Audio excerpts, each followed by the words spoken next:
the day Atlantis disappeared forever. The ocean gave no warning. One moment, there was a city, towers of red, white, and black stone, rising from the sea like the spine of some great sleeping god.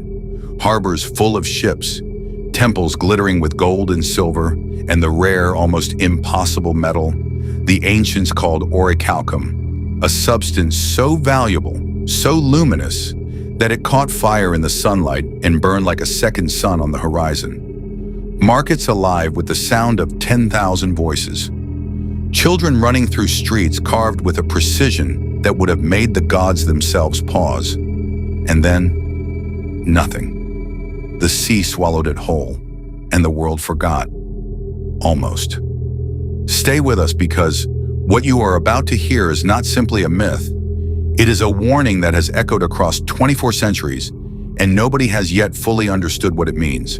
To find the beginning of this story, we must go back not to the ocean, but to a conversation, a dialogue between men of philosophy spoken in Athens, sometime around 360 BC. A man named Plato, one of the greatest minds the ancient world ever produced, sat down and wrote something that would haunt humanity forever. He did not present it as fiction. He did not frame it as parable. He wrote it as history, as fact, as something his ancestor Solon had been told by Egyptian priests who kept records stretching back 9,000 years before their own time. What Plato described was a civilization of almost incomprehensible sophistication. An island empire, vast and powerful, located beyond the Pillars of Hercules, what we now call the Strait of Gibraltar, in the middle of the great Atlantic Ocean. He called it Atlantis, and he said it was real. According to Plato, the island was originally a gift. Poseidon, god of the sea, had fallen in love with a mortal woman named Cleito, and he had shaped the very land around her home into rings, concentric circles of water and earth, alternating like the layers of some great eye staring up at the heavens. This was the beginning of Atlantis, born not from ambition, but from devotion. The children of Poseidon and Cleito became the first kings, 10 of them ruling 10 provinces across the island and beyond. And for generations they were extraordinary, not merely powerful, but just. Plato describes them as possessing a divine nature that tempered their strength with wisdom. They were builders without parallel, engineers who cut channels through mountains and bridged the rings of sea with tunnels of stone. They cultivated the land until it produced in abundance. They bred horses and elephants. They constructed a palace at the very center of the island, and at its heart, a temple to Poseidon himself, decorated with a single statue of pure gold, the god in his chariot, surrounded by 100 nereids riding sea creatures, stretching up toward a ceiling that shimmered like the inside of a wave. If you are finding this extraordinary, wait, because this is where the story turns. Plato tells us that Atlantis grew, and as it grew, something shifted. The divine blood that had made the Atlanteans noble began to dilute.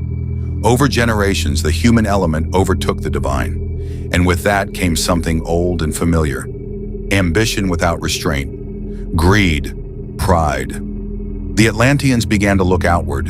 They already controlled lands within the ocean, territories in what Plato describes as the opposite continent, and dominion over much of the Mediterranean world. But it was not enough. It was never enough. Their kings gathered, and they made a decision that Plato frames as the final betrayal of their own nature. They would march on Athens, on Egypt, on the whole of the known world. They would become not rulers, but conquerors. What happened next, Plato tells us, was not chaos. It was judgment. The gods looked down at what the Atlanteans had become, and Zeus, king of all gods, called a council. In Plato's Critias, the dialogue ends abruptly, mid-sentence, as if the writer himself could not bring himself to finish the account.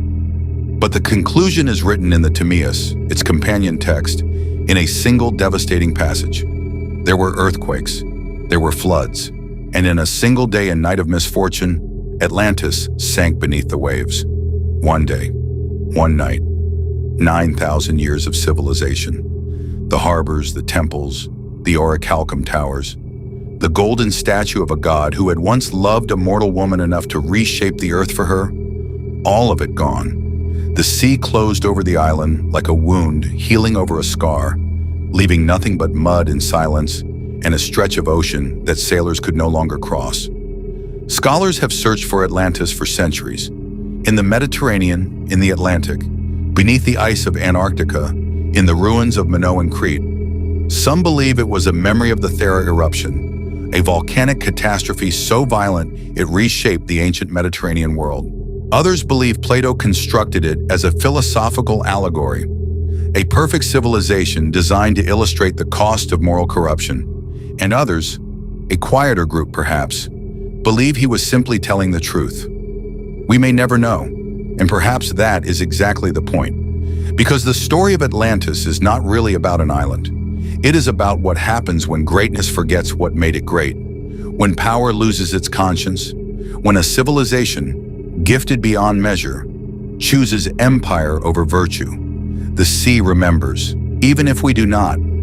If this story moved you, if it made you sit with something you cannot quite name, then stay curious. Keep asking the questions history refuses to answer cleanly, because somewhere beneath all that cold, dark water, the truth is still waiting, and it is patient.